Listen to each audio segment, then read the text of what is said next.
한 주 동안 잘 지나셨습니까? 예. 인사를 아까 하셨지만 한 번 더 인사를 하시면 좋을 것 같아요. 잘 오셨습니다. 한번 인사 한번 하겠습니다. 반갑습니다. 네.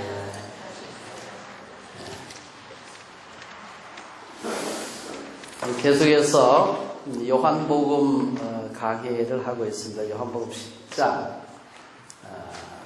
두 번에 걸쳐서 지난번에 21절까지 보았고 오늘 22절부터 끝절까지 함께 읽었습니다. 제가 이 말씀을 준비하면서 우리 어린이들에게 아주 재미있게 해주신 얘기가 뭐가 있을까 고민을 한참 하다가 제가 이제 예화를 하나 찾았어요. 뭔가 하면은 지금부터 한 23년 전의 일, 1996년의 일인데 브라질의 그 사우파울로에 사는 어떤 부부가 아이가 셋이 있는 집인데 여러분 저 플로리다에 가면은 에버글레이드 국립공원이라는 게 있습니다. 에버글레이드. 저도 가보진 않았는데 말을 많이 들었어요. 거기는 플로리다가 아일랜드 지방이기 때문에 거기 악어가 살아요. 곳에 여기저기에 많이 사는데 거기에 이제 가족들이 같이 갔어요. 같이 갔는데 아이들하고 이제 전체 공원이 넓으니까 그 공원을 잘 볼 수 있는 샤크밸리 트레일이라고 하는 거 산책로를 따라서 쭉 이제 자전거를 탈 수도 있고 걸어갈 수도 있는데 거기를 가고 있었어요. 가고 있는데 7살 난 알렉산드라는 그 7살 난 아이가 같이 이제 그 집 아들 중에 하나죠. 자전거를 타고 가다가 잘못해가지고 넘어졌어요. 넘어졌는데 옆에 물이 별로 깊지 않은데 물에 푹 빠졌어요. 물은 별로 깊지 않은데 문제는 물에 빠지자마자 좀 깊은 데 있는 악어가 한 마리 착 나와서 애를 물은 거예요. 그 어떻게 되겠어요? 얼마나 놀랐겠습니까? 악어가 그 큰 악어들은 막 3m씩 되는데 이놈이 와가지고 아이를 7살 아이를 갖다가 그냥 탁 물었어요. 그거 어떻게 되겠어요? 아버지하고 엄마가 본능적으로 물로 뛰어들어가지고 아버지가 악어의 입속으로 손을 넣고 입을 벌려가지고 사투를 벌려가지고 아이를 그 입에서 끄집어냅니다. 아이는 그때 물려가지고 사실 이게 폐에 구멍이 나고 어깨에 구멍도 나고 했는데 죽진 않았어요. 다행히. 서로 막 물속으로 악어하고 그 큰 악어하고 물에서 사람이 들어가서 싸워서 아이를 빼내올 수 있다는 건 이거는 거의 기적에 가까워요. 나중에 이제 이 아이가 그 물린 이 자국 이런 데 때문에 마이애미 칠드런스 하스피털에 가가지고 한참 동안 좀 입원을 하면서 치료를 받고 회복이 됐습니다. 그러고 난 뒤에 그 부모가 그 이름이 아버지 이름이 헨리오고 엄마는 마리아였는데 이 두 사람이 미국의 TV로 이렇게 인터뷰한 게 떠 있습니다. 한번 좀 사진을 한번 보시면은 제가 이 인터뷰한 동영상은 아니고 오늘 동영상이 떠 있는데 저 아버지입니다. 이 덩치가 크죠. 그 밑에 그 작은 아이가 보이죠. 제가 7살 아이인데 이 빠져가지고 악어 입에 물렸어요. 그냥 이렇게 꼭 잡혔는데 아버지가 가 손을 집어넣어가지고 이 벌린 겁니다. 제가 그 얘기를 참 이게 부모가 아니면 저렇게 할 수 있겠나 하는 생각을 해봤습니다. 저는 그 악어가 그 아이를 갖다가 물어가지고 아이를 갖다가 잡아먹으려고 한 것이죠. 그러고 제가 찾아보니까 전 세계에서 1년에 악어한테 물려서 죽는 사람이 한 100명 정도 되는데 평균적으로. 깜짝 놀랐습니다. 그리고 그 중에 상당수는 아니고 1년에 몇 명씩은 플로리다 주의 에버글레이드 내셔널 파크에서 죽는데 어떨 때는 그 연결이 다 되어 있으니까 개인 집에 있는 연못에도 들어와 있기도 하고요. 악어가. 그래서 항상 플로리다에서는 옆에 알지 못하는 물에는 절대 들어가지 말고 물 너무 가까이 있지도 말라. 왜냐면 악어는 바깥으로 나와서 사람을 잡아가거든. 제가 그 얘기를 한참 읽으면서 이렇게 동영상으로 들으면서 이 악어와 같은 죄의 사슬로부터 예수님께서 우리를 구원하러 오셨구나. 그냥 우리가 조금만 잘못해서 넘어지면은 사람을 갖다가 물어가지고 잡아먹는 그런 꼭 악어가 꼭 사탄과 같은 그런 비유가 되더라고요.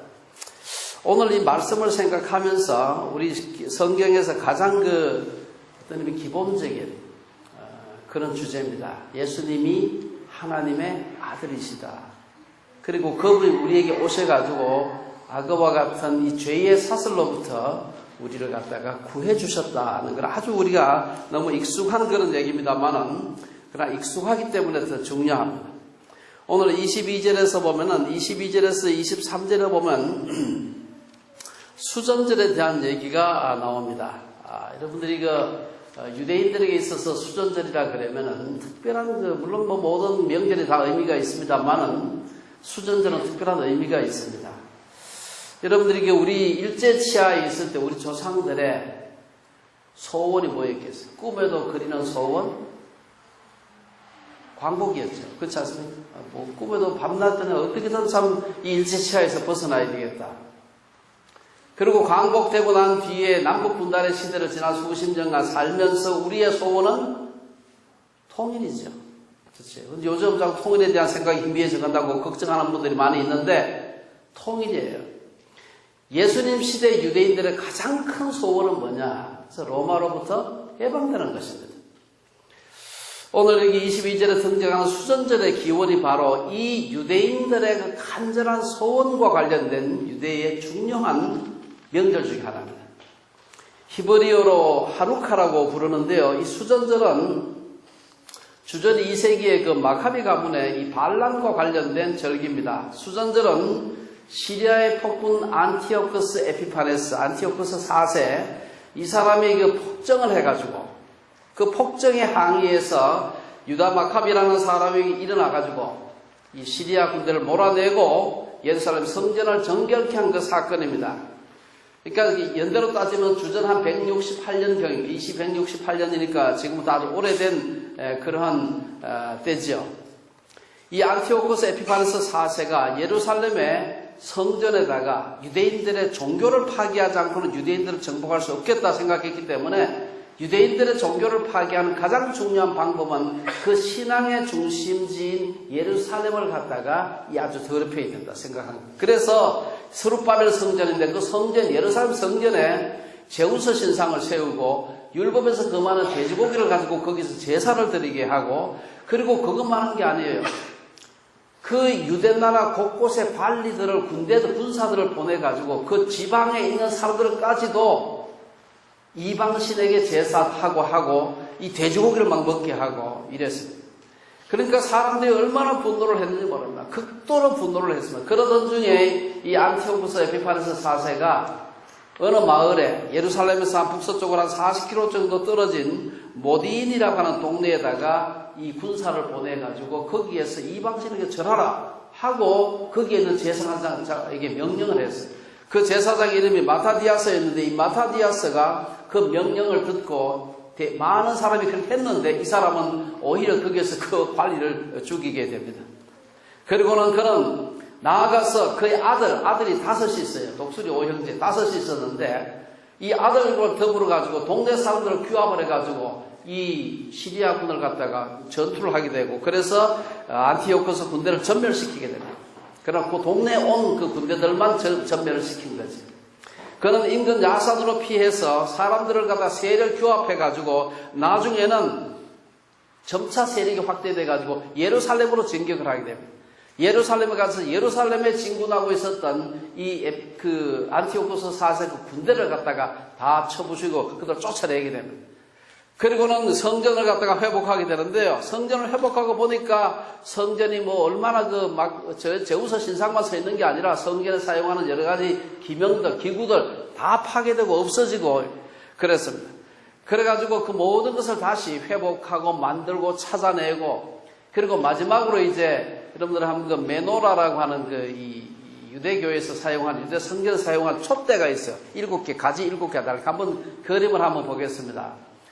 이 메노라에다가 이 촛불을 이렇게 붙이게 됩니다. 이게 이제 메노라라고 하는 그 촛대입니다. 근데 저기다가 불을 붙여가지고 저게 불이 꺼지지 않도록 하는 게 굉장히 중요합니다.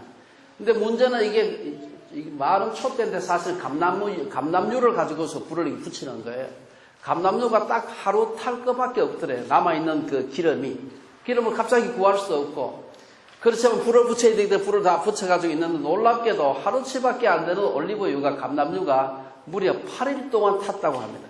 그리고 그 8일 동안에 많은 그 감람주를 구해와서 계속해서 불을 피울 수 있도록 했다. 그런 얘기가 있습니다. 그래서 이 마카비와 그의 형제들 그리고 온 이스라엘 백성들은 이 성전을 갖다 회복하고 그 봉헌한 날을 8일 동안, 불이 8일 동안 갔기 때문에 8일 동안 지키는 겁니다. 여기서 유래에서 유대인들은 매년 한 12월 하순에 우리나라의 그 성탄절하고 때가 비슷해요. 12월 하순에 8일 동안 성전 봉헌을 기념해서 기뻐하고 있습니다. 지금도 그렇습니다. 근데 올해 같으면 제가 달력을 찾아보니까 2019년도 한우카가 언젠가 보니까 금년 12월 22일부터 12월 30일까지 12월 22일 유대인들은 저녁에 하루를 시작하기 때문에 저녁부터 12월 30일 저녁까지가 한우카더라고요. 이 대단한 절기입니다. 유대인들에게는 엄청난 절기입니다. 자, 이제 우리가 여기까지 수전절에 대한 얘기입니다. 이 수전절에 예수님께서 성전에 올라오셨다. 이렇게 얘기합니다. 우리가 이 수전절에 대한 이 배경을 알고 오늘 이 본문을 읽는 게 굉장히 중요합니다. 유다 마카비가 그 시리아군하고 싸워가지고 성전에서 나라를 찾긴 찾았는데, 언제 찾았느냐? 이 168년에 시작해서 한 3년 정도 전투를 해가지고 BC 164년 완전히 탈환을 해요. 예루살렘 탈환하고 예루살렘을 갖다가 성전을 다시 회복합니다. 근데 그로부터 약 한 100년 정도 지났을 때 BC 한 63년경에 마카비가 한 100년 정도 쭉 그 왕조가 이어왔습니다. 그러나 63년 BC 63년경에 다시 그 지중해의 강자로 등장했던 로마한테 다시 속국이 됩니다. 그래서 시리아한테 그 침략을 당해서 속국으로 있다가 100년 뒤에 한 100년 정도 독립을 해 있다가 다시 로마한테 속국이 되게 돼요. 당시 로마는 굉장히 그 강국으로 세계 제국에서 정말 큰 족적을 남긴 강대국으로 등장하게 됩니다. 사실은 예수님께서 탄생하시던 AD와 BC가 만나던 그 시점 정도 해가지고 로마 전체 1000년, 짧게는 1000년, 길게는 2000년입니다. 신성 로마 제국까지 하면 2000년인데 그 역사에서 최강의 시기를 구가하고 있던 시기였습니다. 그 말은 무슨 말인가 하면 그 로마의 치하에 속해 있던 수많은 식민 제국들이 그만큼 고통 가운데 있었다는 것입니다. 피정복지 주민들의 삶은 피폐했습니다. 로마는 고율의 세금을 통해서 사람들을 착취했고요. 다행히 에피파네스 그 안티오쿠스 4세에서 막 유대인들의 종교를 말살하려고 하진 않았어요. 종교적 자유는 어느 정도 허용을 했지만 그러나 그 세금을 너무 거두어가지고 사람들이 막 죽을 지경이에요. 다시 우리에게 메시아가 좀 오지 않을까? 메시아를 기다리는 사상이 너무 많아서 왜? 구약의 곳곳에서 예언하고 있었기 때문에. 그런데 그때 유대인들이 생각하는 이 메시아라고 하는 것은 그들에게 머릿속에 생생하게 남아있었던 것은 유다 마카비입니다.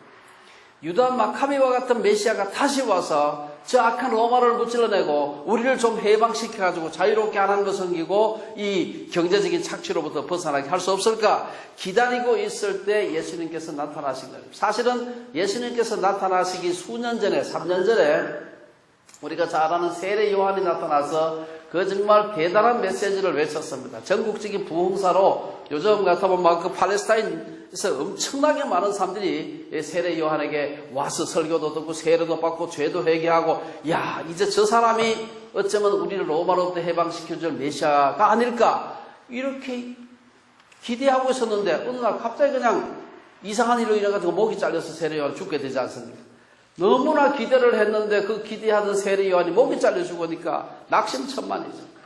그런데 그로부터 불과 1, 2년, 2, 3년 뒤에 예수라는 사람이 나타났는데 이분은 보니까 소문을 들어보니까 세례 요한보다 더하대.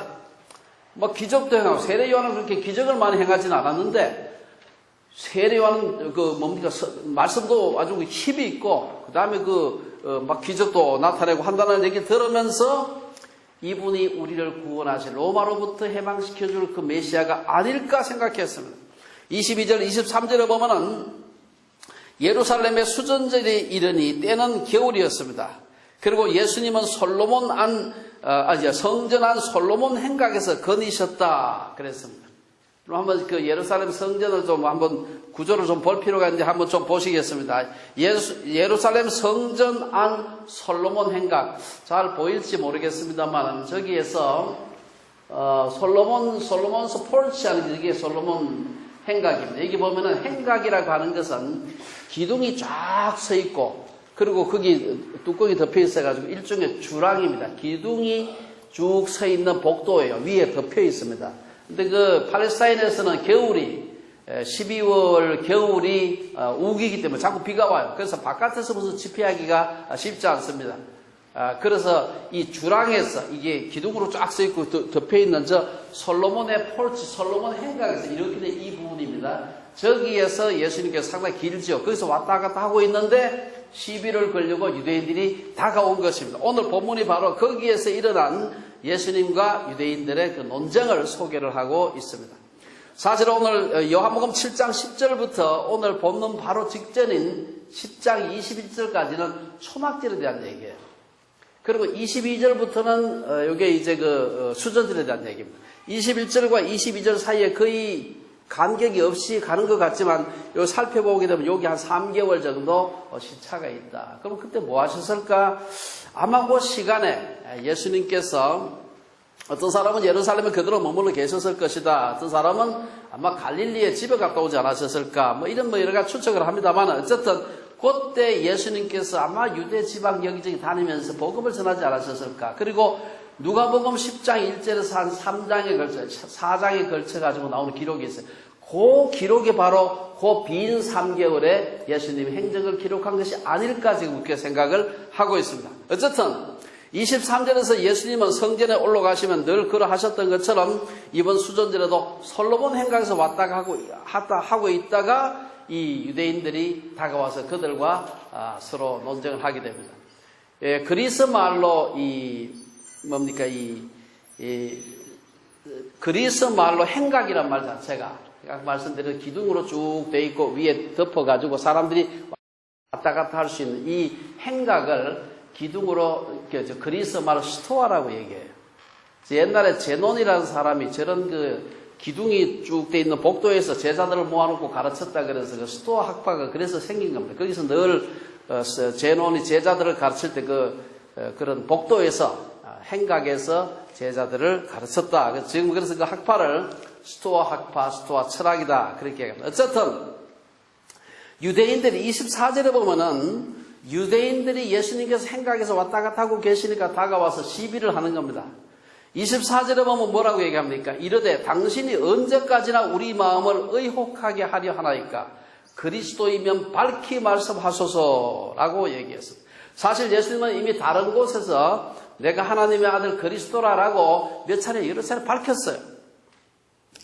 여기에 대해서 예수님은 이 사람들이 지금 묻는 게 내가 그리스도인지 아닌지를 알고 싶어가지고 정말 알고 싶어서 묻는 게 아니라는 것을 눈치를 보면 금방 알잖아요. 예수님만큼 눈치가 안 빠르지만 저도 저한테 창조론에 관해서 질문하는 사람 가끔 있는데 저게 진짜 알고 싶어서 묻나 아니면 시비하려고 묻나 금방 압니다. 그거는요. 앞에서 말로 하라고 이메일로 물어도 알아요. 그 속에 행간에 묻어납니다. 그게. 하물며 예수님께서 당신이 진짜 메시아입니까? 그리스도이십니까? 그리스도라면 밝히 말해주세요. 이게 이분이 정말 몰라서 그런가 예수님께서 얼마나 정성스럽게 가르쳐 줬겠어요. 근데 묻는 걸 보니까 다 뻔히 알고 있으면서 시비하기 위해서라는 게 너무나 분명하니까 예수님께서 말을 빙빙빙빙 돌리는 걸 볼 수가 있습니다. 25절에서 28절에 보면 돌려서 말씀하시는데 뭐라고 얘기합니까? 25절에서 예수님은 내가 너희에게 말하였을 때 믿지 아니하는도다. 내가 이미 말했는데 안 믿어. 내가 내 아버지의 이름으로 행하는 일들이 나를 증거한다. 예수님께서는 이미 저들의 메시아관이 잘못되어 있다는 걸 알고 있어서 성경 어디에도 구약 성경 어디에도 메시아가 할 때 그 메시아가 정치 군사적 메시아라고 하는 구절이 성경에 없습니다. 없는데 지금 저들은 과거 유다 마카비를 생각하면서 이 로마를 물려쳐줄 이 정치 군사적인 그 메시아를 너무나 간절히 기다리고 있었기 때문에 저들의 잘못된 메시아관을 알고 있는 예수님께서 그건 잘못된 메시아관이라는 걸 분명히 알고 계시면서 내가 메시아라고 이야기하기가 힘든 것입니다. 그래서 예수님 말씀을 안 하시는 것이죠. 예수님은 사실 오늘 본문 말씀 이전에도 이미 여러 다른 사람의 입을 통해서 혹은 자기 입을 통해서 여러 차례 자신이 그리스도이심을 드러내셨습니다. 요한복음 1장에 보면 세례 요한이 자기에게 나오시는 예수님을 보고 이 세례 받을 때죠. 보라 세상 죄를 지고 가는 하나님의 어린 양이다. 요한복음 4장에 보면 그 유명한 수가성 여인을 만나는 얘기가 나오고 있습니다. 그 수가성 여인이 요한복음 4장 끝에 25절 보면은 메시아 곧 그리스도라 하는 이가 오실 줄을 내가 아노니 그가 오시면 모든 것을 우리에게 알려주시리이다 하니까 예수님께서 그때 딱 26절에서 네게 말하는 내가 그라, 내가 바로 그 메시아 그리스도라, 아주 단도직입적으로 딱 얘기를 하신 것입니다. 뿐만 아니라 우리가 지난번에 공부했던 요한복음 9장에 보면은 날 때부터 맹인된 사람을 고쳐준 사건이 나와요. 여러 가지 안전병이를 일으키는 거, 여러 가지 많은 기적을 행했습니다만 그 중에 맹인이 눈을 뜨는 기적은 이것은 메시아가 하는 일이라고 하는 이 유대인들에게 있어서 상식이 있었어요. 그래서 그 날 때부터 중간에 눈을 다쳐서 맹인이 된 것도 아니고 태어나서부터 맹인이 된 사람을 갖다가 예수님께서 여러분 실로암 못에 가서 이게 흙 발라주고 씻으라 이렇게 해서 고쳐주셨는데 그것은 예수님이 메시아라는 것을 아주 웅변적으로 나타내는 겁니다. 그래서 혹이라도 오해할까 싶어서 잠시 동안 예수님께서 조금 조용하게 가만히 있으라 그랬습니다. 이런 사건을 통해서 분명하게 자신의 메시아이심을 드러내신 것입니다. 이렇게 여러 차례 예수님은 스스로 혹은 다른 사람들 입을 통해서 자신이 그리스도임을 밝혔지만 유대인들이 받아들이지 않아요. 안 받아들이고 싶으니까 안 받아들이는 거죠. 그 이유에 대해 가지고 26절에서 예수님은 너희가 내 양이 아니므로, 이 중요해, 아니므로 믿지 않는도다. 27절에서 내 양은 내 음성을 들으며 나는 그들을 알며 그들은 나를 따르는데 너희들은 아니구나. 이 사실 어떻게 보면 굉장히 무서운 얘기예요. 그분의 양된 하나님의 백성들에게는 기쁜 일이지만 이 예수가 하는 말을 알아듣지 못하고 분노하고 한 이 사람들에게는 무서운 얘기예요. 예수님께서는 스스로 자신은 하나님의 아들 메시아라고 얘기를 하셨고요. 두 번째 오늘 27절에서 30절에 보면은 하나님의 아들이 무엇을 하느냐? 영생을 주시는 분이다 라는 얘기를 하고 있습니다.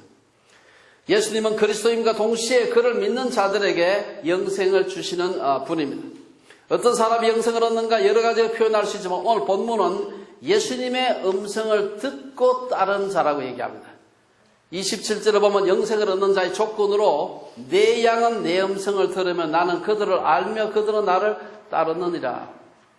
믿음은 입으로 고백할 수 있지만 모두 구원을 받았다고 할 수가 없으면 따르는 자, 삶으로 따라가는 자.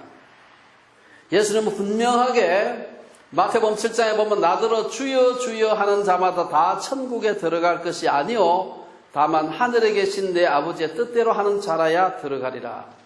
심지어 마태복음 7장 22절에 보면 주의 이름으로 선지자 노릇하며 요새 같은 부흥사 하고 댕기고 주의 이름으로 귀신 쫓아내며 용한 기도원 원장하며 주의 이름으로 많은 권능을 행하는 자들 중에서도 구원을 받지 못한 사람들이 있을 수 있다고 말하는 겁니다.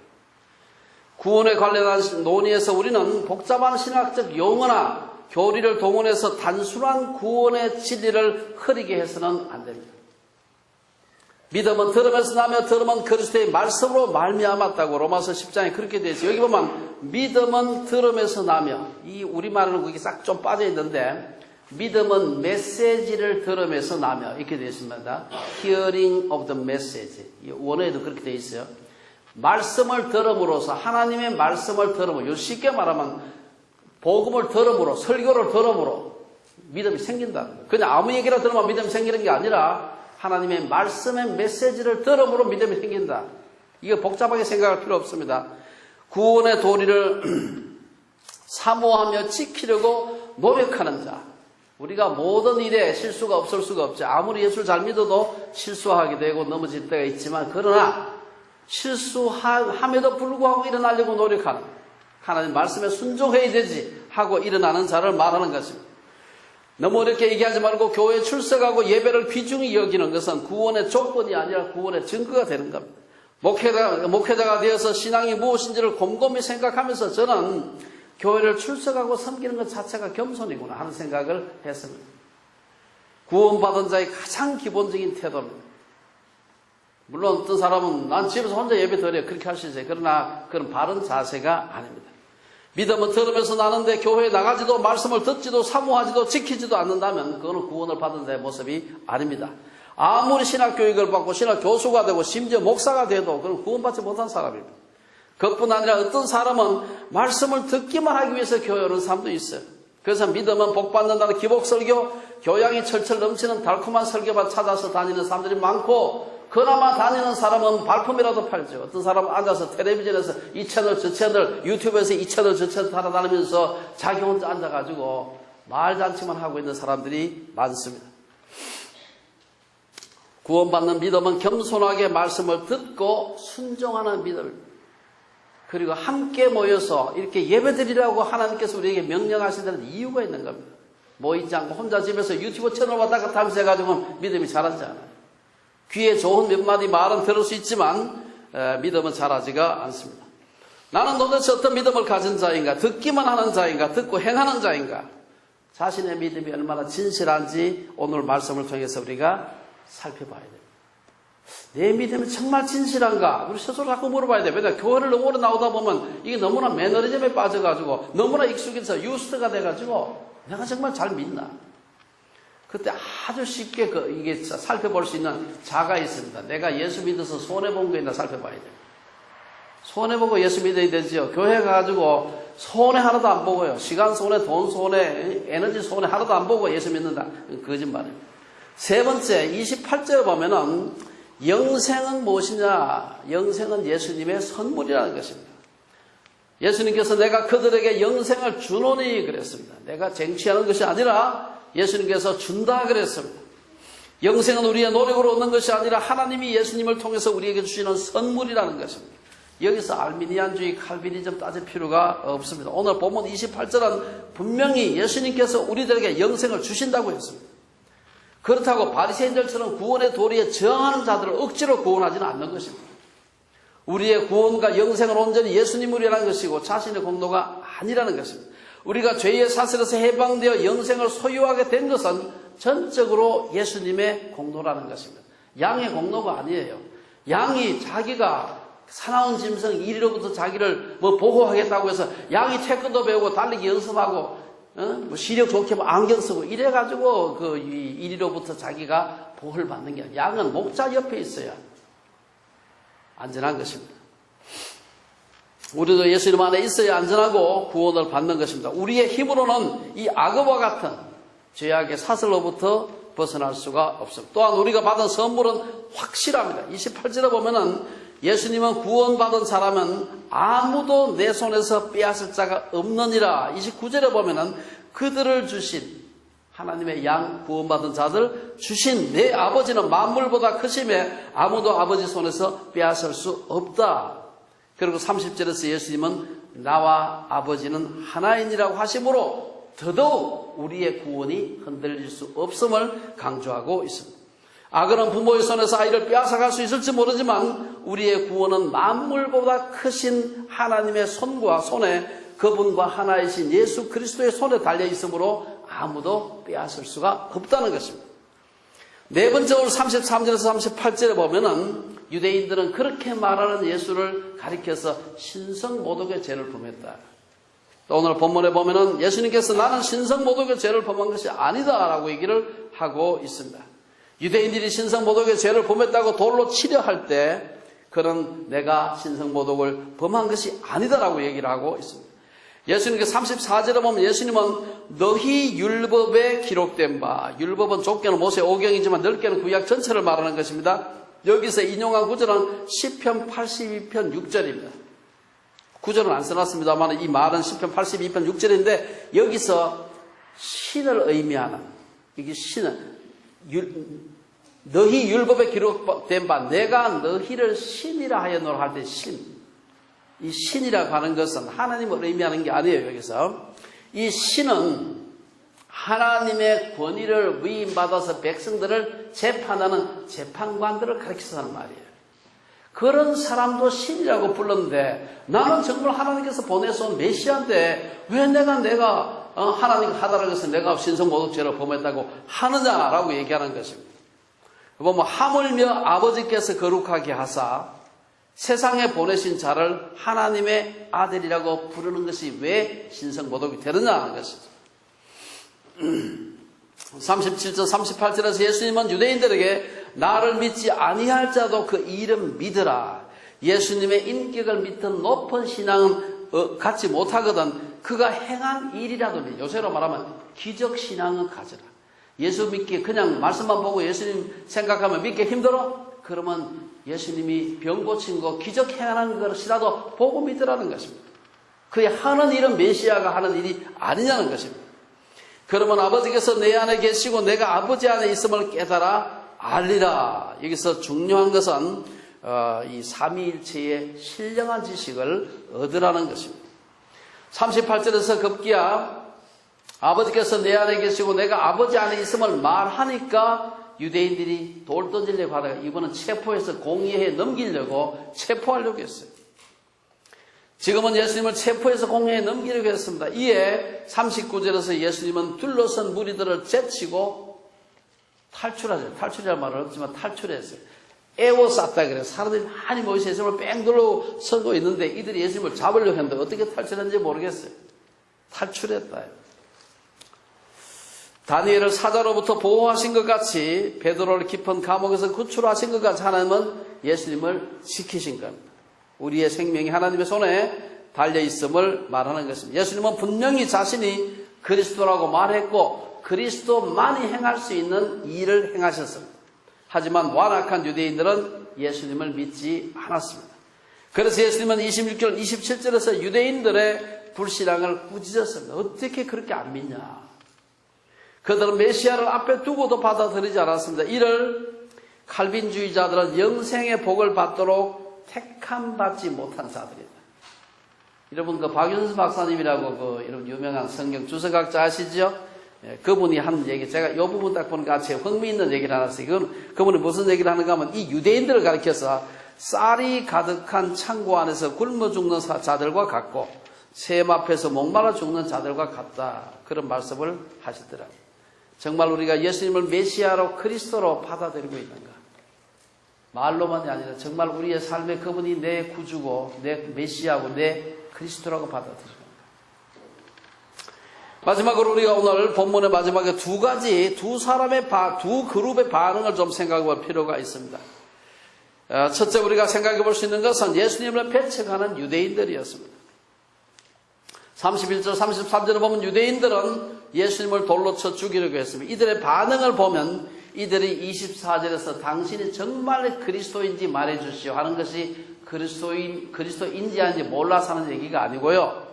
이 사람들 마음속에는 어떻게든지 예수를 올가미로 잡아가지고 저 악한 사람, 죄인, 신성 모독자를 죽이든지 공회에 넘겨야 되겠다고 이 마음으로 가득해 있었던 것입니다. 28절은 칼빈 신학의 굉장히 중요한 교리인 구원의 안정성, 구원의 시큐리티를 얘기를 하고 있습니다. 혹은 다른 말로 성도의 견인이라고 얘기합니다. 견인.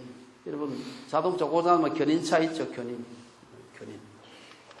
하나님께서 한 번 붙잡으면은 어떤 고난이 있고 힘들고 때때로는 자기도 막 그냥 막 헤매고 막 이래 할지라도 한 번 하나님께서 구원하신 자를 끝까지 구원에 이르게 하신다. 우리 구원이 금방 조속으로 왔다 갔다 이렇게 하면 이거는 아닌 것이죠. 오늘 여기서 보게 되면은 내가 너희에게 구원을 영생을 주노니 한대. 주노니. 우리가 설교 시간에 헬라말 하는 거 안 좋은데 그리스어로 요 말자가 준다는 말은 현재형입니다. 구원이라고 하는 것은 미래에 대한 약속일 뿐 아니라 현재 시작되고 진행된다는 요한의 사상을 그대로 드러내는 것입니다. 29절은 신자들의 구원의 안정성에 대한 근거를 제시하는데 왜 신자들이 구원받은 데에서 안심할 수 있느냐? 그들을 주신 내 아버지는 만물보다 크심에 아무도 아버지 손에서 빼앗을 수 없기 때문입니다. 우리의 구원은 만물보다 크신 분이 주신 것이므로 아무도 아버지 손에서 우리를 빼앗을 수 없다는 말입니다. 29절에 보면은 그들을 주신 내 아버지는 만물보다 크심에 30절에서 예수님은 나와 아버지는 하나이니라 이렇게 말씀하셨습니다. 양들을 아버지의 손에서도 아들의 손에서도 아버지의 손에서도 빼앗을 수 없다. 이 말은 성자와 성부가 하나님임을 의미하는 것입니다. 이게서 삼위일체 교리가 나오는 것입니다.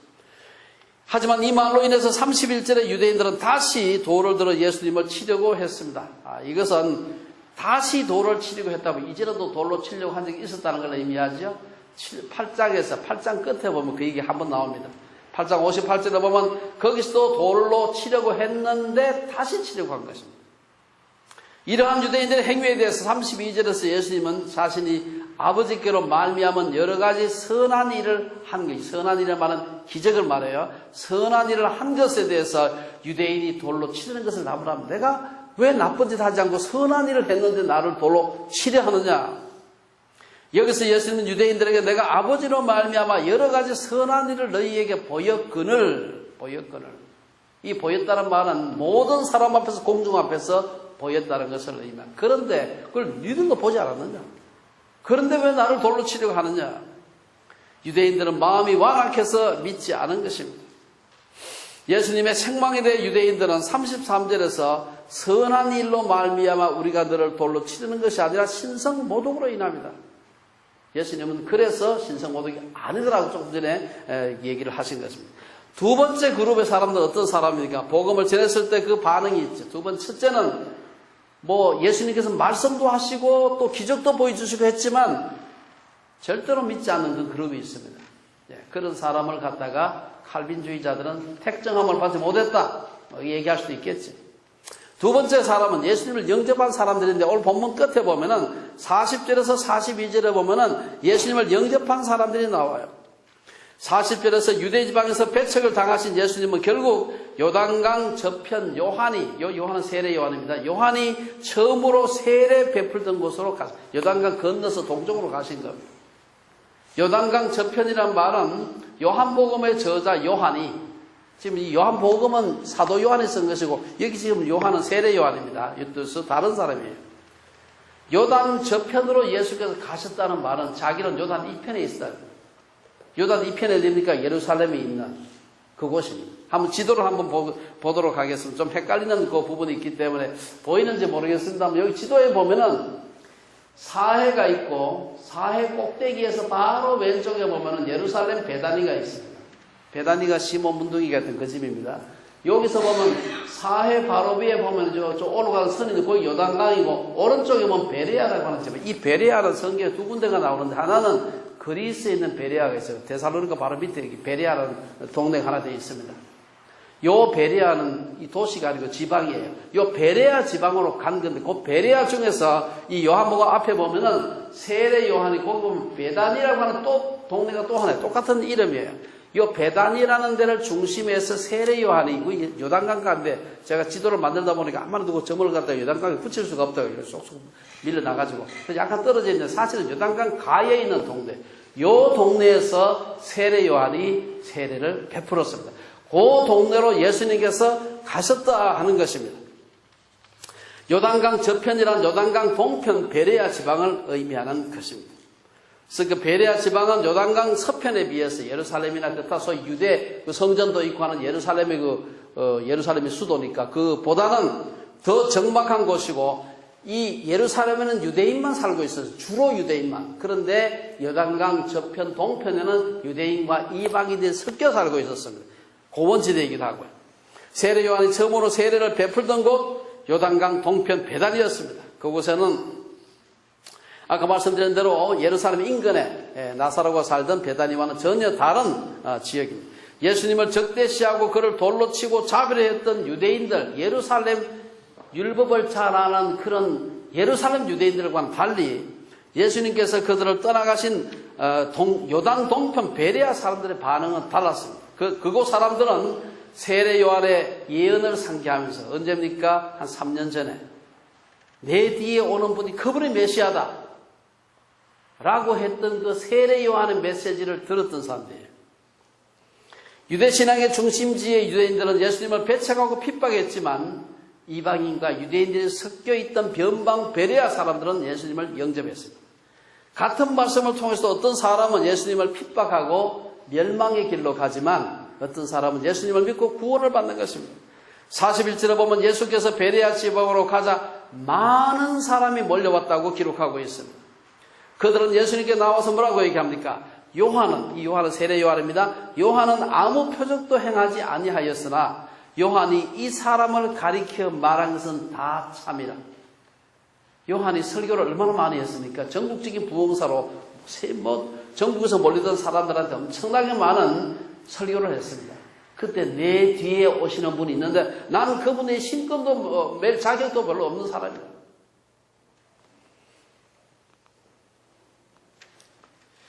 그래서 그를 가르쳐서 베레아 사람들은 3년 전에 광야에서 외치는 자의 소리, 세례 요한이죠. 광야에서 외치는 자의 소리였던 세례 요한이 예수님을 가리켜 예언했던 말을 생생하게 기억하고 있었고, 그리고 세례 요한이 예언했던 그 사람이 바로 자기들 앞에 서 있는 저분이구나 하는 것을 알게 된 것입니다.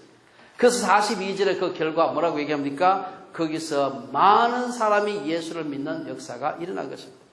예수님은 요단강 저편 요한이 처음으로 세례 베풀던 곳에 가서 거기 거하셨는데 얼마나 거하셨는지 잘 모르지만 아마 요게 12월인데 4월달 그 다음 6월절까지 아마 거기 계시지 않았을까 학자들은 그 생각을 합니다. 결론적으로 오늘 본문은 우리 기독교의 가장 기초적이면서도 중요한 진리를 담고 있습니다. 예수님은 하나님의 아들이자 우리의 구세주가 되는 분입니다. 복잡한 신학적인 용어 사용할 필요가 없어요. 그분이 우리를 구원하시는, 우리에게 영생을 주시는, 우리를 금생과 내세 우리 주인이 되시는 분이라는 사실을 믿는 것이 필요합니다. 마가복음 말씀처럼 사람이 만일 온 천하를 얻고도 자기 목숨을 잃으면 무엇이 유익할까? 예수님은 우리를 영생으로 초청하셨으니 이제 우리가 그 초청에 응답할 차례입니다. 정말 우리가 예수 그리스도를 하나님이 보내신 메시아로 믿는가? 그렇다면 우리가 지금처럼 살 수가 없습니다. 생각 바꿔야 됩니다. 이 영생의 선물을 받고 그분을 자신의 구세주로 받아들이고 그분에게 순종하는 삶을 살기로, 그래도 잘 못 살지만 살기로 결단해야 됩니다. 기독교 세계관 운동은 세계관 훈련은 특별한 훈련이 아닙니다. 말씀을 듣고 크게 살자는 것입니다. 때로 우리가 말씀을 듣지만 돌아서면 넘어지고 실패합니다. 하지만 말씀대로 살려고 노력하다가 실패하는 것과 아예 처음부터 그럴 생각도 없이 말씀만 읽고 말씀을 듣기만 하는 그런 사람은 전혀 다른 것입니다. 거짓 믿음은 입으로만 시인하고 행위로는 부인하는 믿음입니다. 믿지 않는 자는 어떤 자입니까? 무신론자만 불신자가 아닙니다. 다른 종교를 믿는 자만이 아닙니다. 교회에 출석하지 않는 자만이 아닙니다. 입으로는 시인하라 행위로는 부인하는 자. 이런 자들을 가리켜서 디도는 말하기를 하나님을 시인하나 행위로는 부인하니 가정한 자여 복종하지 아니하는 자여 모든 선한 일을 버리는 자다. 이걸 조금 유식한 말로 말하면 실천적 무신론자입니다. 입으로는 믿는다고 하는데 실천하는 거 삶을 보면 이게 영 개차반이고 예수는 안 믿어. 이런 자들은 스스로 구원을 받았다고 확신을 가질지 모르지만 그것은 거짓입니다. 이런 자들을 두고 예수님은 마태복음 7장에서 내가 너희를 도무지 알지 못하니 불법을 행하는 자들아 내게서 떠나가라. 얼마나 무서운 책망입니다. 아무쪼록 주빌리의 성도님들, 오늘 물론 온 가족들이 예수님을 구주로 믿고 그분 안에 있는 풍성한 삶을 누리시기를 주의 이름으로 축원합니다.